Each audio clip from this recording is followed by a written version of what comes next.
Oh geng, akhirnya selepas 3 jam kan, aku dah jumpa dah kenapa carburetor aku ni overflow.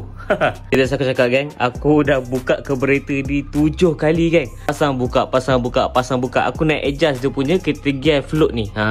Apalah dah asyik overflow je. Tak faham aku. So akhirnya aku try yang apa, nak check dia punya kedapan ni kan. Aku tekan pelampung ni.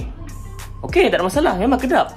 Rupa-rupanya geng, bila aku tengok apa tu mangkuk ni kan, rupa-rupanya batang overflow ni dia retak geng. Korang nampak tak tu?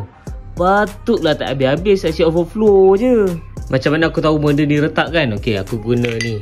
Ini masukkan dalam pipe overflow ni. Oh, yang ni aku tutup di atas. Lepas kita tekan, kau tengok nampak tak tu? Nampak tak tu dia keluar. 3 jam 3 jam aku pasang tangga, pasang tangga kap ni. Sampailah rupa-rupanya. Aduh, ada jual ke benda ni Ada jual ke benda ni saja? Ke kena beli satu set carburetor ni?